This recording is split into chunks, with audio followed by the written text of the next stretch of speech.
Olá, meus amigos, sejam todos muito bem-vindos ao canal Politizando. Eu sou o William Jacob e vou trazer para vocês aqui uma informação que circula agora nas redes sociais e que foi divulgada pela CNN a partir de uma fala de Ciro Gomes sobre a possibilidade dele receber o apoio, de formar uma aliança ainda com três partidos, União Brasil, PSDB e PSD. Vamos tratar aqui de como está a situação de cada um deles, mas antes eu quero pedir a sua ajuda para que se inscreva no canal, ativa aí o sininho das notificações. Se assistir esse vídeo e gostar, manda o like, que é o joinha para cima. Se não gostar, joinha para baixo, comenta, compartilha.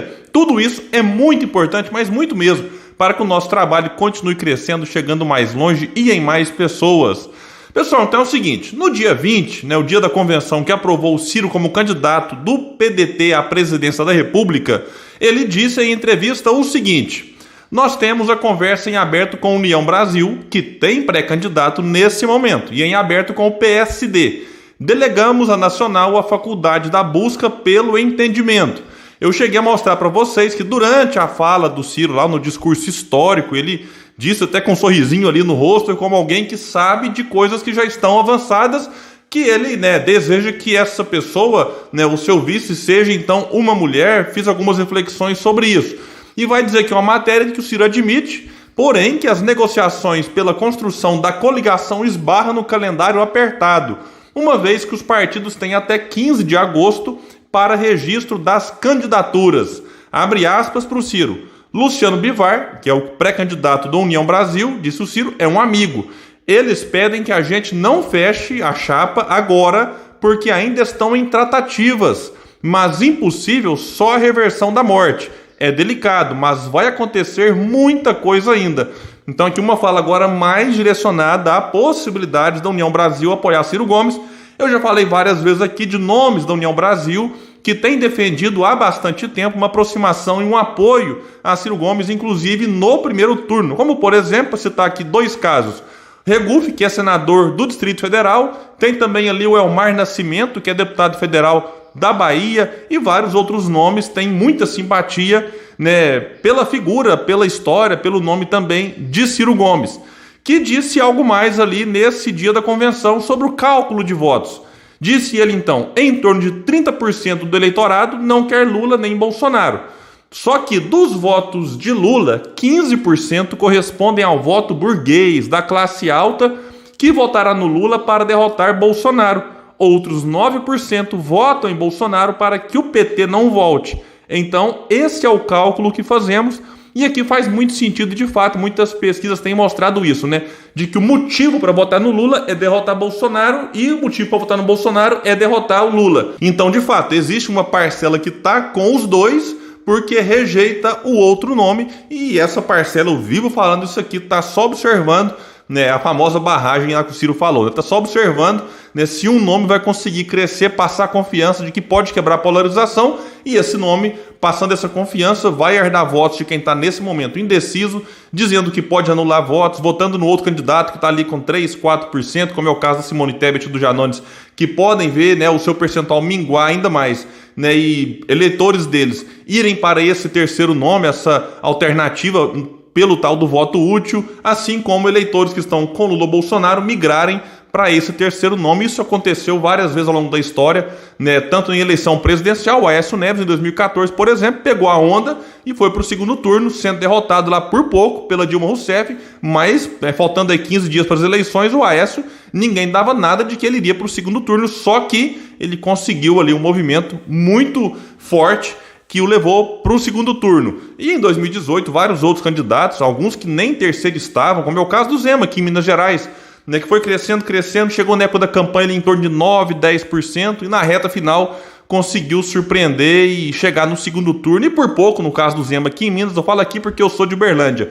Se tivesse mais uns 3, 4 dias, acredito que o Zema teria vencido no primeiro turno, tanto é que ele foi para o segundo e teve mais de 60% dos votos contra a Anastasia, deixando o Fernando Pimentel, que era governador, tentando a reeleição, em terceiro lugar, nem indo para o segundo turno.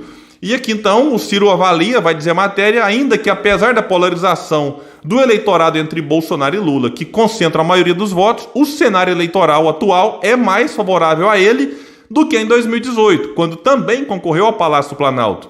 E ele disse: nesta data, na eleição passada, eu tinha 4% dos votos. Agora eu entro já com 12%. O cenário é muito mais favorecido. A vantagem é que, nesse momento, com as convenções, se encerra um ciclo de especulação e eu tô doido para pedir voto e a partir da homologação já posso pedir voto. Então, realmente eu até disse aqui que quando você oficializa ali a candidatura, no caso do Ciro, muita gente que nem sabia que ele de fato seria candidato passa a saber. Tanto é que teve um disparo, né, na busca no Google pelo seu nome. Gravei sobre isso, o antagonista divulgou, né, e muita gente duvidava, achava que o PDT aí seria um puxadinho do PT. Então essa confirmação foi super importante e pode ajudá-lo a entrar mais forte quando a campanha de fato começar no dia 16 de agosto. E no dia 23... no evento que homologou Rodrigo Neves como candidato ao governo do Rio de Janeiro pelo PDT, o Ciro reforçou essa possibilidade de aliança e acrescentou um partido. Vejam que lá no dia 20 ele falou de PSD e União Brasil. No vídeo que eu gravei, eu destaquei que o PSDB também, né, já tinha ali essa possibilidade por causa de uma matéria do antagonista. Só que agora, no dia 23, o próprio Ciro, né, disse isso, abre aspas para ele: nós somos uma candidatura atípica, a única que confronta o sistema, que quer mudar o modelo econômico com clareza e que quer mudar o modelo de governança política. O que eu preciso fazer? Aquilo que eu estou fazendo, diálogo. Há uma eleição para ganhar e um Brasil para governar. Por isso estou com paciência. Há dois grandes partidos que pedem para que a gente não feche ainda, porque eles estão falando internamente e agora, veja isso, surgiu um terceiro, União Brasil, PSD e PSDB, palavras do Ciro. Não sei qual é a possibilidade, acredito que pequena, que é para não alimentar muita esperança e eventualmente não dar certo, né? Mas é dever meu, disse ele, paciente e humilde esperar.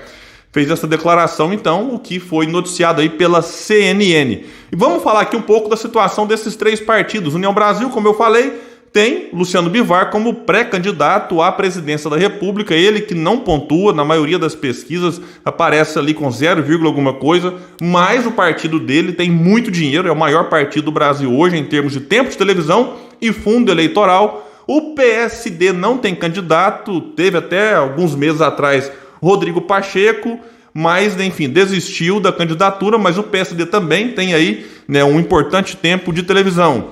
O PSDB está numa federação com o Cidadania e eles ali apoiam Simone Tebet, mas há problemas no Rio Grande do Sul entre MDB e PSDB que pode, assim, implodir essa possível aliança que também não foi sacramentada. E pode ser mesmo que Simone Tebet nem candidata seja, ela que tem muitos problemas lá no seu partido.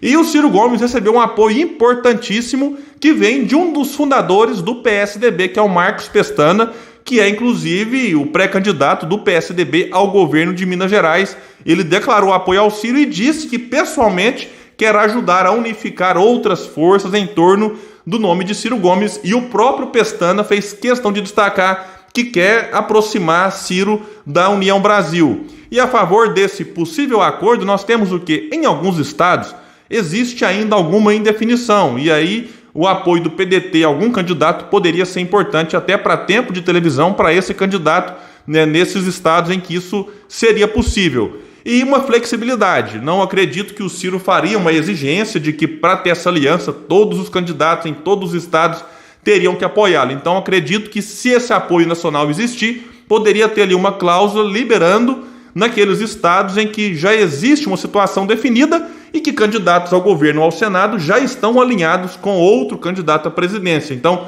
eu acredito que essa flexibilidade seria importante para nessa possível aliança. Uma dificuldade é que, como o Ciro disse, né, o Ciro foi muito claro nisso, tem um projeto que confronta o sistema. O Ciro se propõe a mudar o modelo econômico e de governança política, e o Ciro tem ideias que divergem, né, daquilo que tradicionalmente esses partidos defenderam no passado, né, recente e também ao longo da história de alguns deles. Mas um ponto merece ser destacado: o Ciro até agora não recuou 1 milímetro do seu projeto nacional de desenvolvimento. No discurso histórico que ele fez, eu assisti na íntegra, ele reforçou todos os pontos centrais, mas é claro que nesse projeto que o Ciro defende, há pontos de convergência e esses pontos poderiam servir de base para um acordo, mas não tenhamos dúvidas que esse apoio ajudaria Ciro Gomes. Se ele não vier, não quer dizer, insisto, que o Ciro não terá chance de ser presidente. Mas é claro que o Ciro certamente deseja esse apoio e eu vou ficar muito atento, né, às notícias, às informações que eventualmente saírem, que forem relevantes, eu trago para vocês aqui no canal Politizando. Pessoal, então é isso. Quem puder, compartilha esse vídeo. Vamos trazer mais pessoas para cá, porque aqui nesse espaço a gente luta por um Brasil melhor. Valeu e até mais!